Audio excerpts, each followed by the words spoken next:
امریکہ international security کی مرکزی باغ ڈور اپنے ہاتھ میں رکھتے ہوئے علاقائی سطح پر بائی لیٹرل، ٹرائی لیٹرل اور ملٹی لیٹرل اتحادیوں کا ایسا جال بچھا رہا ہے جو اس کی نئی دفاعی حکمت عملی کا بنیادی ستون بن چکا ہے۔ مکہ معاہدے کو امریکی سسٹم سے علیحدگی کے بجائے بدلتے ہوئے عالمی سیکیورٹی کے ڈھانچے کے اندر ابھرنے والے ایک ریجنل سیکیورٹی کے حصار کے طور پر دیکھنا زیادہ حقیقت پسندانہ ہو سکتا ہے۔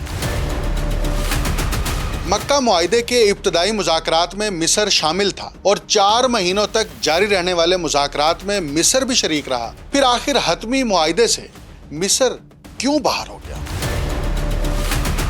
جغرافیائی اعتبار سے عراق وہ ملک ہے جو ترکیہ اور خلیج کے درمیان اسٹریٹجک رابطے کو مکمل کر سکتا ہے، لیکن کیا عراق کی نئی حکومت ایران کے ساتھ محاذ آرائی کے لیے تیار ہوگی؟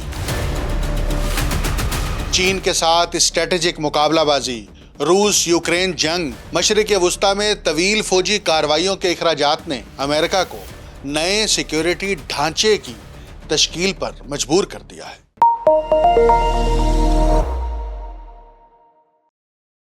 آپ دیکھ رہے ہیں انٹولڈ سٹوری ود ڈاکٹر اکمل سومرو۔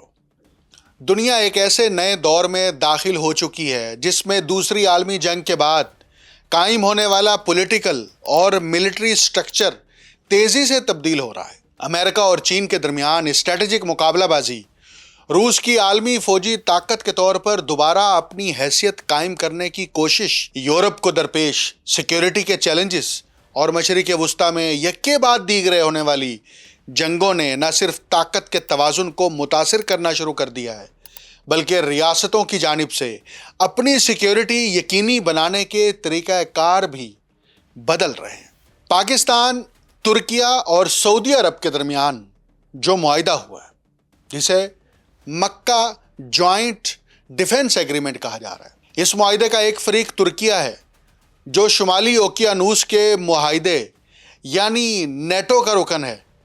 دوسرا فریق پاکستان ہے جو دنیا کی جوہری طاقتوں میں شامل ہے، جبکہ تیسرا فریق سعودی عرب ہے جس کے پاس توانائی کے وسیع وسائل، مضبوط معاشی صلاحیت اور عرب اور اسلامی دنیا میں نمایاں اثر و رسوخ موجود ہے۔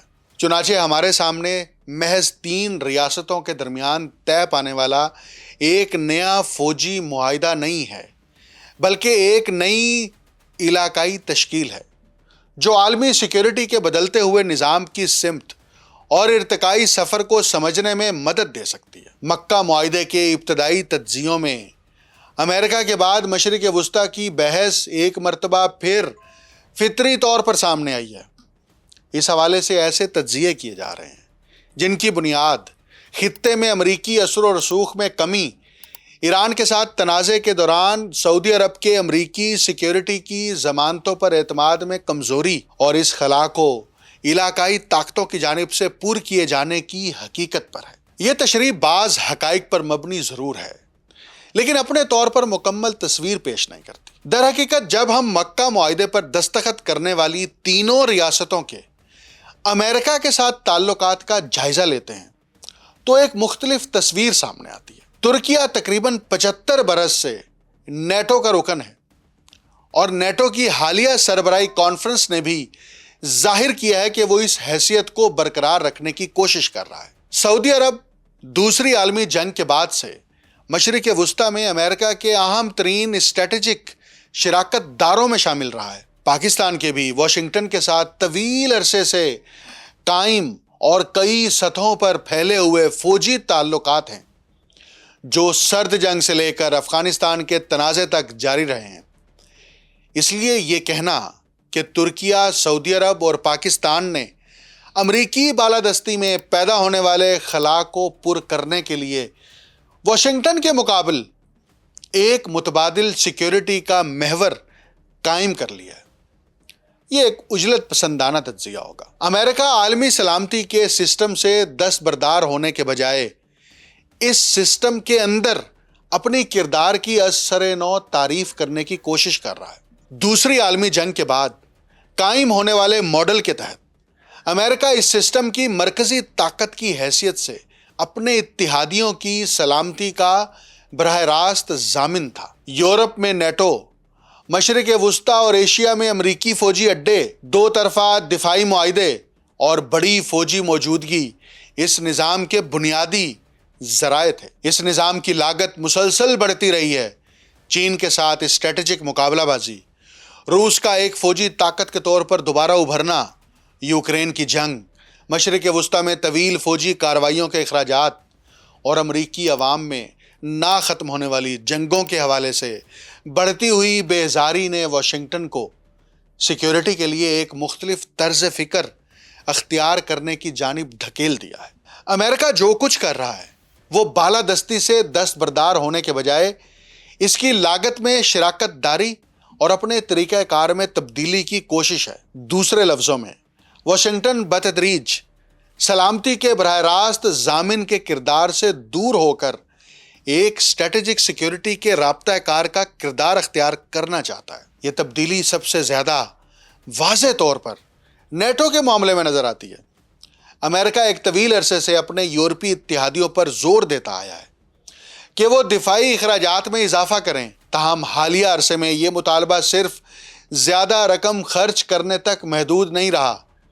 یورپ سے کہا جا رہا ہے کہ وہ اپنی روایتی سیکیورٹی کی ذمہ داری خود زیادہ حد تک سنبھالے۔ امریکہ بنیادی طور پر ڈیٹرنس، اسٹریٹجک انٹیلیجنس، جدید فوجی ٹیکنالوجی، عالمی لاجسٹکس اور کمانڈ کی صلاحیتوں کے ذریعے اس نظام میں اپنی مرکزی حیثیت برقرار رکھنا چاہتا ہے۔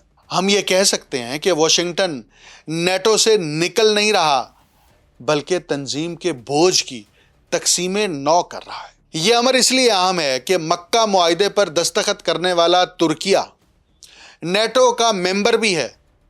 بظاہر دیکھا جائے تو نیٹو سے باہر دو بڑی ریجنل طاقتوں کے ساتھ ترکیہ کا اجتماعی دفاعی انتظام میں شامل ہونا اس بات کی علامت محسوس ہو سکتا ہے کہ اتحاد سے باہر ایک نئے سلامتی کے دائرے کا ظہور ہو رہا ہے۔ تاہم نیٹو میں جاری تبدیلی کے تناظر میں دیکھا جائے تو صورتحال ایک مختلف مفہوم اختیار کرتی ہے۔ اس بات کا کوئی ٹھوس ثبوت موجود نہیں ہے کہ مکہ معاہدہ امریکہ نے تیار کیا یا واشنگٹن کی ہدایت پر وجود میں آیا۔ بظاہر اس معاہدے کے پس پشت منطق جو ہے وہ امریکہ کی نئی اسٹریٹجک حکمت عملی سے ہم آہنگ دکھائی دیتی ہے، جس کے تحت اس کے اتحادیوں سے توقع کی جا رہی ہے کہ وہ اپنے اپنے خطوں میں زیادہ فوجی صلاحیتیں پیدا کریں اور سلامتی کی زیادہ ذمہ داریاں خود سنبھالیں۔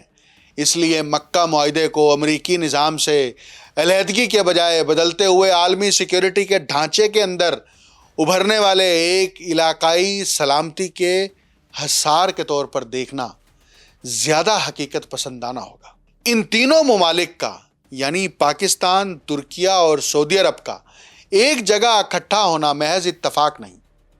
جب ترکیہ کی روایتی اور ٹیکنیکل ملٹری پاور پاکستان کی ڈیٹرنس اور سعودی عرب کی معاشی اور اسٹریٹجک صلاحیتوں کو یکجا کیا جائے تو ایک علاقائی طاقت کے طور پر نمایاں امکانات سامنے آتے ہیں۔ تاہم یہ تینوں ممالک ایسے سیکیورٹی کے منظرناموں کو بھی باہم جوڑتے ہیں جو ایک دوسرے سے خاصے مختلف ہیں۔ یہی وہ مقام ہے جہاں مکہ معاہدے کی طاقت اور اس کے خطرات دونوں واضح ہوتے ہیں۔ فریقین نے خاص طور پر اس بات پر زور دیا ہے کہ مکہ معاہدہ کسی مخصوص ملک کے خلاف قائم نہیں کیا گیا۔ چنانچہ فی الحال اتنے شواہد موجود نہیں کہ اس معاہدے کو براہ راست ایران مخالف اتحاد یا سنی نیٹو قرار دیا جا سکے۔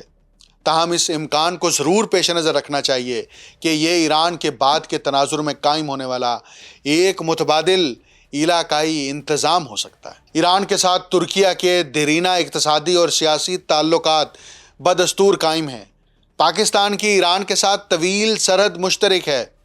سعودی عرب نے گزشتہ چند برسوں کے دوران ایران کے ساتھ براہ راست کشیدگی کم کرنے کی پالیسی اختیار کر رکھی ہے، لیکن بالخصوص امریکہ، اسرائیل اور ایران کے درمیان جنگ ان تمام پوزیشنز میں بنیادی تبدیلیاں کرنے کی صلاحیت رکھتی ہے۔ در حقیقت ایران جنگ کے آغاز ہی سے ایران اور سعودی عرب کے درمیان کشیدگی ایک اہم مسئلہ بنی ہوئی ہے۔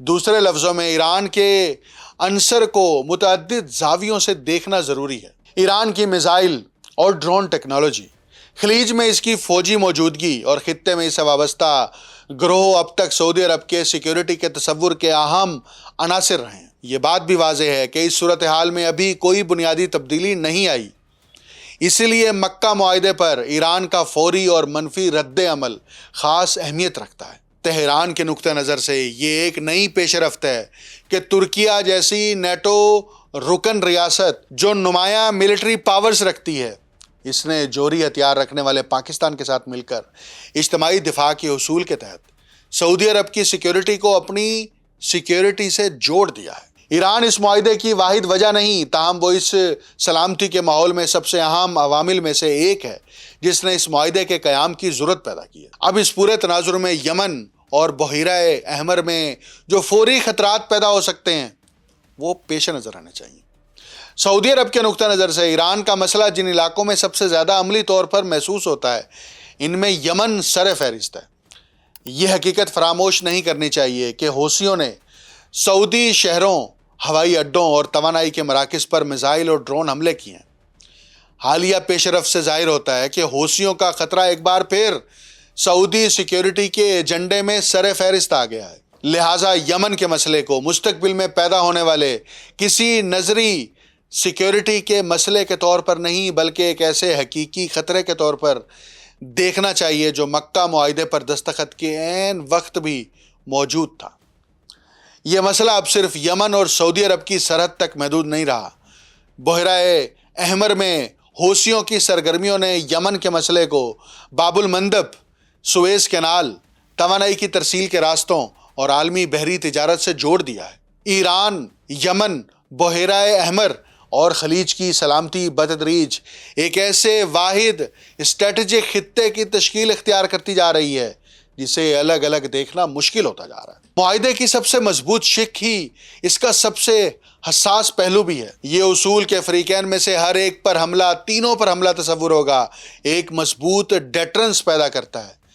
تاہم یہی شق تینوں ممالک کے مختلف نوعیت کے سیکیورٹی کے خدشات کو ایک مشترکہ دائرے میں بھی لے آتی ہے۔ ایران، یمن اور خلیج کے حوالے سے سعودی عرب کے سلامتی کے خدشات، جنوبی ایشیا میں پاکستان کا سیکیورٹی کا دائرہ اور اسرائیل، مشرق وسطیٰ اور مشرقی بحیرہ روم کے حوالے سے ترکیہ کو درپیش سلامتی کے چیلنجز کسی حد تک اس معاہدے کے ذریعے ایک دوسرے سے جڑ جاتے ہیں۔ اس مرحلے پر قیاس آرائیوں پر مبنی جنگی منظر نامے پیش کرنے کی ضرورت نہیں ہے، لیکن اس معاہدے کے اسٹرکچرل مسائل بھی بالکل واضح ہیں۔ اجتماعی دفاع کا سسٹم بیرونی حملے کی قیمت بڑھا کر ڈیٹرنس کو مضبوط کرتا ہے، لیکن اس کے ساتھ یہ خطرہ بھی موجود رہتا ہے کہ کسی ایک فریق کو متاثر کرنے والا علاقائی بحران دوسرے فریقین تک بھی پھیل سکتا ہے۔ نیٹو کی رکنیت اور خاص طور پر مشرقی بحیرہ روم میں سیکیورٹی کا جو محور ہے اس کو سمجھنا بہت ضروری ہے،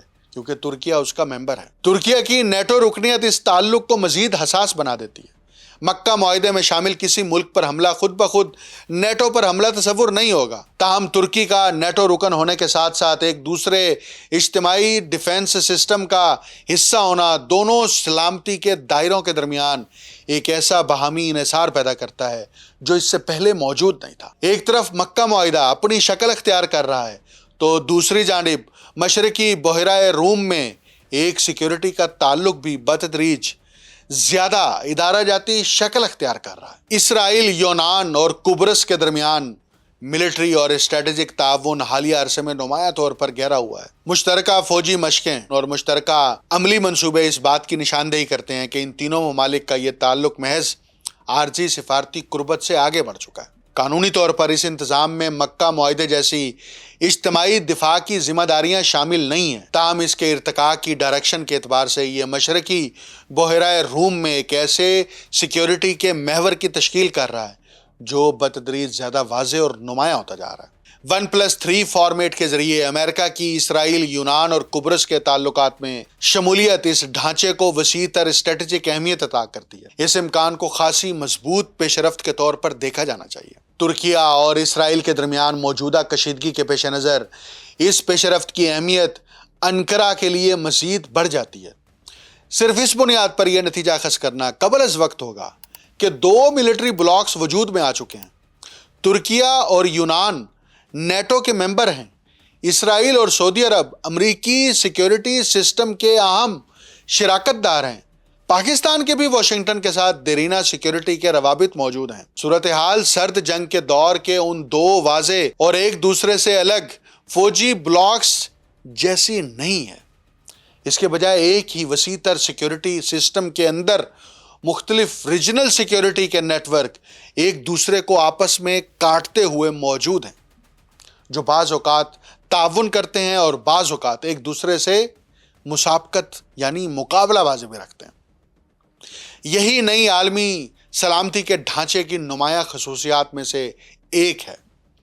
اب آپ کے ذہن میں یقیناً مکہ معاہدے سے متعلق یہ ضرور ہوگا کہ مصر آخر میز پر کیوں نہیں تھا؟ مصر کی پوزیشن خاص طور پر قابل توجہ ہے۔ اس کی وجہ یہ ہے کہ مصر کو اس عمل سے باہر رکھا گیا ملک نہیں کہا جا سکتا۔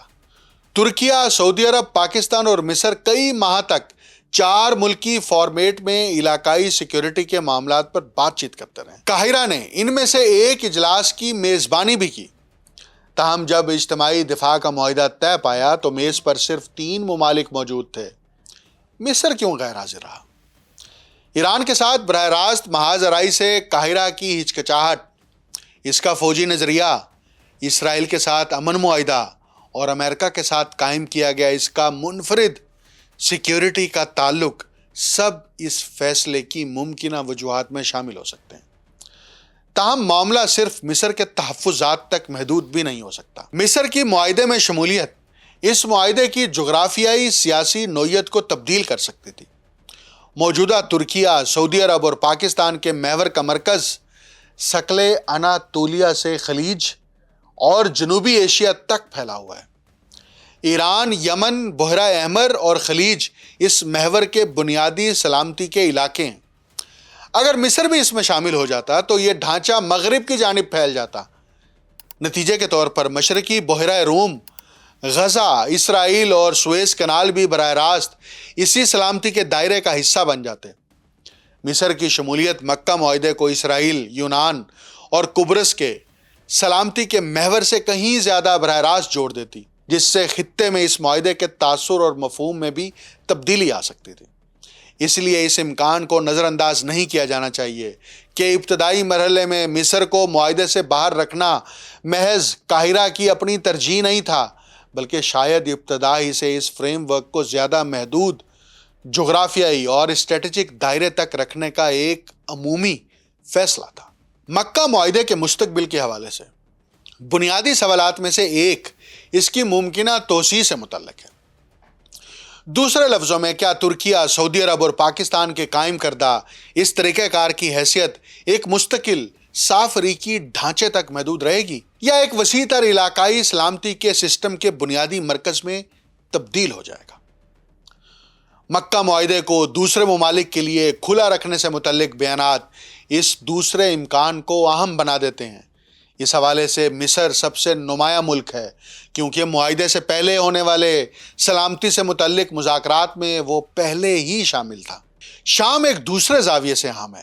شام پر ترکیہ کے فوجی اور سیاسی اثر و رسوخ اور دمشق کے ساتھ سعودی عرب کے بڑھتے ہوئے اقتصادی اور سفارتی تعلقات کو مد نظر رکھا جائے تو مستقبل میں شام کو اس سلامتی کے ڈھانچے کے مختلف طریقہ کار میں شامل کیا جا سکتا ہے۔ اس پر میں نے گزشتہ تفصیلی ایک پروگرام کیا ہے، وہ آپ دیکھ سکتے ہیں۔ اس میں میں نے شام کے حوالے سے، عراق کے حوالے سے، خود سعودی عرب اور ترکیہ کے حوالے سے ایک پورا تفصیلی نقشہ کھینچا ہے۔ جغرافیائی اعتبار سے عراق وہ ملک ہے جو ترکیہ اور خلیج کے درمیان تصویراتی رابطے کو مکمل کر سکتا ہے۔ تاہم ایران کے ساتھ اس کے تعلقات اور اندرونی سیاسی حرکیات اسے اجتماعی دفاع کے کسی نظام میں براہ راست شامل ہونے کے معاملے کو کہیں زیادہ پیچیدہ بنا دیتی۔ دوسری جانب لبنان کا ممکنہ کردار اسرائیل کے ساتھ تعلقات کے مستقبل اور ریاستی سلامتی کی صلاحیت کی بحالی جیسے بنیادی عوامل پر منحصر ہوگا۔ لہٰذا ممکنہ توسیع ایک خط مستقیم کی صورت میں نہیں ہوگی۔ بہرحال نئے سلامتی کے ڈھانچے کی منطق کو اس تصور کے طور پر نہیں سمجھا جا سکتا کہ تمام ممالک کو بیک وقت ایک ہی اتحاد کے تحت جمع کر دیا جائے۔ یہی وہ مقام ہے جہاں نئی دنیا کے سلامتی کے نظام کی بنیادی خصوصیت نمایاں ہوتی ہے۔ نیٹو جیسے بڑے اتحاد ختم نہیں ہو رہے، امریکہ بھی عالمی سلامتی کے نظام میں اپنی مرکزی حیثیت سے دستبردار نہیں ہو رہا۔ تاہم ان بڑے اتحادوں کے نیچے مخصوص جغرافیائی خطوں اور سلامتی کی ضروریات کے مطابق قائم ہونے والے دو طرفہ، سہ فریقی اور کثیر الجہتی سلامتی کے نیٹ ورک یعنی بائی لیٹرل، ٹرائی لیٹرل اور ملٹی لیٹرل سیکیورٹی کے نیٹ ورک ماڈل تیزی سے پھیل رہے ہیں۔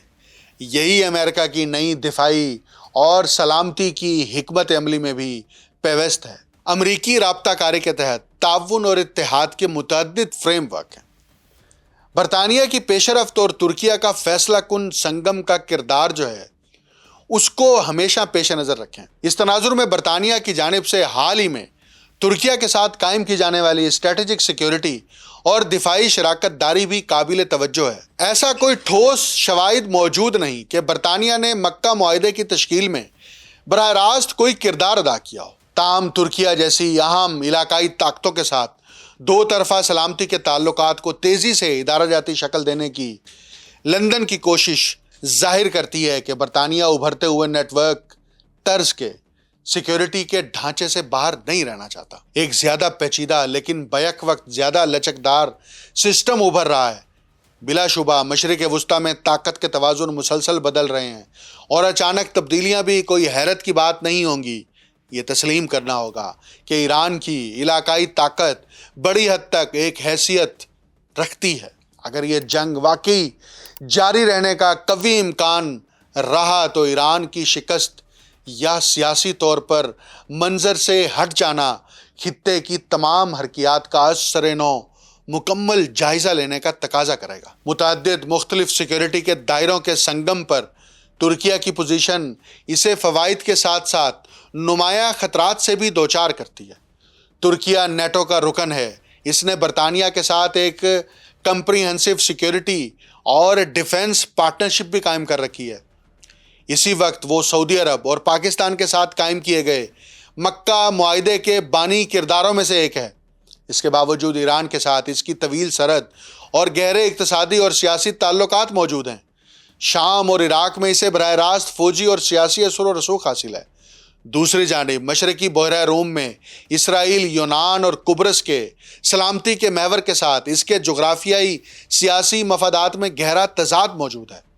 قبرص میں ایک پیچیدہ اور مشکل مرحلہ شروع ہو رہا ہے، جبکہ اسرائیل کے ساتھ پیدا ہونے والی کشیدگی بھی مستقبل قریب میں کم ہوتی دکھائی نہیں دیتی۔ نئی امریکی مرکزیت پر مبنی بالادستی قائم کرنے کی حکمت عملی کے تناظر میں بھی دیکھا جائے تو سلامتی کی زیادہ تر ذمہ داریاں علاقائی طاقتوں کو سونپنے کا مطلب یہ بھی ہے کہ انہیں سیاسی اور عسکری سطح پر زیادہ وسیع گنجائش فراہم کی جائے۔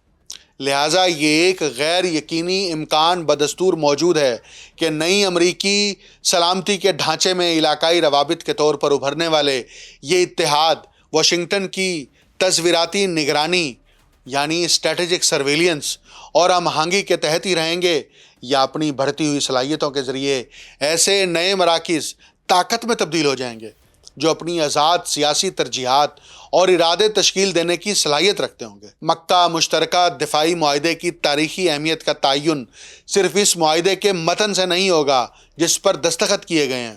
اس کے بجائے فیصلہ کن بات یہ ہوگی کہ آنے والے عرصے میں یہ سسٹم کس طرح کام کرتا ہے، اس میں کون کون شامل ہوتا ہے، علاقائی بحرانوں کے سامنے کیا موقف اختیار کیے جاتے ہیں اور عالمی طاقتیں اور علاقائی ریاستیں اس عمل پر کس طرح رد عمل ظاہر کرتی ہیں۔ یہ عمل ابھی کھلا ہوا ہے اور اس کا حتمی رخ طے نہیں ہوا۔ آپ اس مکہ معاہدے کے اوپر کیا سوچ رہے ہیں، تبصرہ ضرور کیجیے گا۔ مجھے ڈاکٹر اکمل سمرو کو اجازت دیجیے۔ اللہ حافظ۔